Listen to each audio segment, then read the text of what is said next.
Bagaimana cara sholat bagi orang yang keluar kencing terus-menerus? Jawabannya, kalau ini penyakit, maka bisa dianalogikan seperti wanita yang mengalami istihadah, yang keluar darah terus-menerus, namun di luar waktu normal atau di luar waktu haidnya. Ada keterangan dari kitab Salat Al-Mu'min, karya Syekh Sa'id bin Ali bin Waf Al-Qahtani hafizahullah sebagai berikut. Jika ada yang menderita penyakit kencing terus-menerus, keluar darah terus-menerus, atau keluar kentut terus-menerus, lantas tak kunjung sembuh, maka ada beberapa hal yang bisa dilakukan. Pertama, berwudu untuk setiap kali sholat ketika waktu sholat sudah masuk. Sebagaimana perintah Nabi SAW kepada wanita istihadah untuk berwudu setiap kali masuk waktu sholat. Kedua, membersihkan kencing atau darah ketika akan sholat atau mengganti pakaian yang suci jika mampu. Ketiga, memakai sesuatu sebagai tindakan hati-hati agar darah atau kencingnya tidak menyebar luas pada baju atau badan, seperti dengan menggunakan pampers atau pembalut. Keempat, melakukan sholat di waktunya sesuai dengan kemudahan. 5.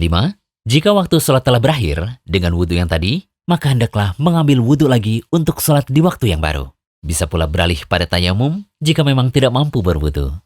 Dari Aisyah radhiyallahu anha, ia berkata bahwa Fatimah binti Abi Hubaysh mendatangi Nabi SAW. Ia berkata, "Wahai Rasulullah, aku wanita yang mengalami istihadah dan belum suci. Apakah aku tetap meninggalkan sholat?" Rasulullah SAW menyatakan, "Tidak, itu hanyalah darah urat. Itu bukanlah darah haid. Jika datang waktu kebiasaan haidmu, maka tinggalkanlah sholat. Jika waktu kebiasaan haidmu telah usai, maka mandilah, lalu sholatlah." Kemudian Nabi SAW bersabda, "Ketika keluar darah istihadah, berwudulah setiap kali sholat sampai datang waktu tadi, waktu kebiasaan haid." Hadis riwayat Bukhari. Jadi kesimpulannya, orang yang mengalami kencing terus-menerus punya uzur yang sama seperti wanita istihadah tadi. Lalu ada juga kasus sebagian orang yang merasa ragu atau was-was setelah keluar tetesan kencing ketika ia sholat. Bagaimana dengan hal ini? Perlu diketahui bahwa air kencing itu najis dan membatalkan sholat. Seseorang yang berhadas, sholatnya tidak diterima hingga ia berwudu.